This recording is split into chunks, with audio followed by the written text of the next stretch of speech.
Aula de Ciências, 17 de setembro, páginas de 30 a 36. Neste capítulo 3, observaremos a existência de diferentes tipos de animais, comparando características sobre o seu modo de vida e forma do corpo e usando critérios para classificá-los. Estou aqui na página 31. Nós temos o para iniciar.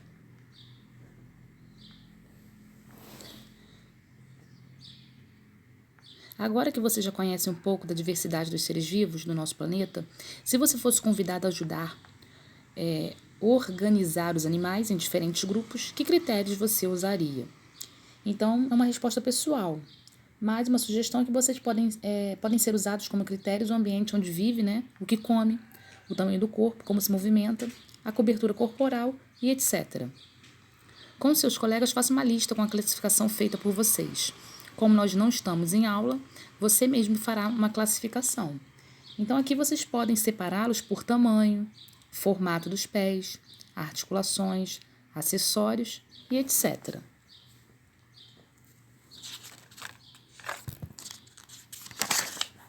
Página 32.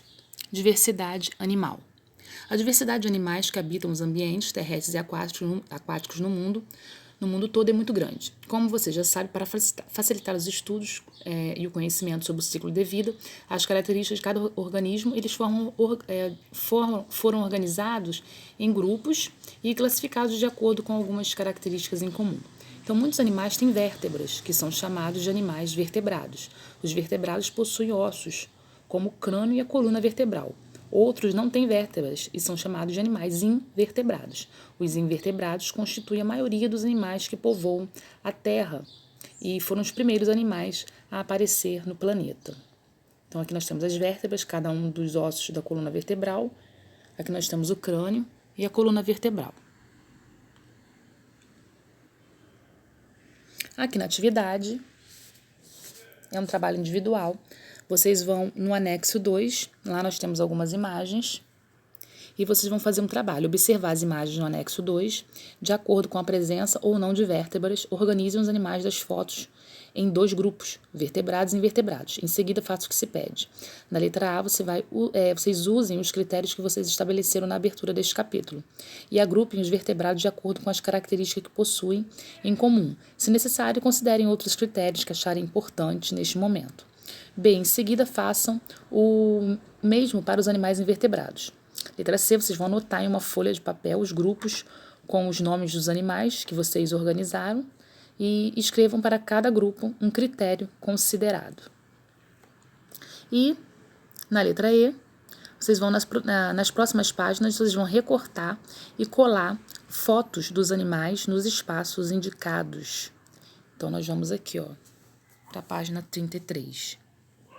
Os vertebrados. Os vertebrados estão organizados nos grupos dos peixes, anfíbios, répteis, aves e mamíferos. Então, aqui nós temos os peixes.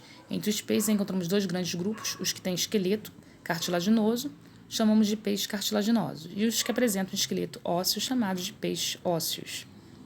Então, alguns peixes têm o corpo coberto e protegido por escamas. Aqui nós temos os espaços onde vocês irão colar as figuras. Aqui nós estamos falando dos tubarões e das raias, aqui dos bagres e dos dourados. Aqui nós vamos falar sobre os anfíbios. Os anfíbios, como sapos e rãs, salamandras e pererecas, vivem habitualmente em água doce e em ambiente terrestre e úmido. Elas dependem da água porque evita a desidratação de sua pele úmida e porque a fecundação dos seus ovos ocorre na água. Do ovo de um anfíbio, geralmente, nasce um girino que respira por brânquias e passa por várias transformações, metamorfose, até atingir a fase adulta. Nós estamos aqui com os anfíbios adultos, como os sapos, vocês estarão colando as imagens corretas. Na página 34, compare um peixe ósseo e um peixe ósseo e um sapo. Ambos adultos, quanto às características a seguir. Então, no caso, o tipo de respiração do peixe, você vai assinalar, e do sapo. Aqui na letra B, como desenvolvem os filhotes, o peixe e o sapo. E na letra C, onde vivem o peixe e o sapo. No número 2, procure em livros ou na internet informações sobre a metamorfose dos sapos. No esquema a seguir, preencha corretamente os quadros com as fases da metamorfose de um sapo.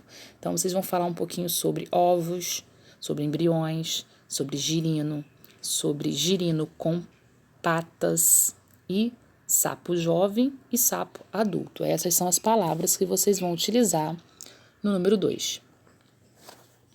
Na página 35, vocês vão continuar colando as atividades corretas, falando sobre os répteis entre os quais estão jacarés, crocodilos, serpentes e tartarugas. Tem a pele coberta por escamas ou placas. Respiram por pulmões, a maioria das fêmeas bota ovo e não necessita água para a reprodução. Então, aqui nós temos a palavra réptil, que significa aquele que se arrasta. Aqui, falando das aves, tem bico, asas e penas, que recobrem o corpo. A maior parte delas é capaz de voar. Respiram por pulmões, têm ossos mais leves, ossos ocos ou pneumáticos. E as fêmeas botam ovos. Então, aqui nós temos a maioria das aves voam e os pinguins nadam. Aqui falando sobre os mamíferos apresentam como características que os diferenciam dos outros animais o fato de terem pelos no corpo e glândulas mamárias, pelas quais seus filhotes, quando nascem, são alimentados como leite materno, respiram por pulmões e se desenvolvem dentro do corpo da mãe, no útero. Então, a respiração dos mamíferos é pulmonar, mesmo nos organismos aquáticos, como as baleias. Na página 36, os animais homeotérmicos e os animais pelissotérmicos. Aves e mamíferos são animais homeotérmicos, e isso podem manter a temperatura do corpo constante, mesmo com a variação da temperatura do ambiente. Isso acontece porque esses seres vivos produzem calor a custo do alimento que consomem. E os animais pelissotérmicos têm a temperatura do corpo variável de acordo com a temperatura ambiente. São todos os invertebrados, como as minhocas, e alguns vertebrados, como os peixes, anfíbios e répteis. No ser humano, que é homeotérmico, a temperatura mantém-se regulada em torno de 36,5. Então, a maioria dos seres vivos, sejam homeotérmicos, sejam pecilotérmicos, procura para viver habitats onde as condições ambientais não tenham grandes oscilações. As temperaturas variam, pouco e haja muita luz solar.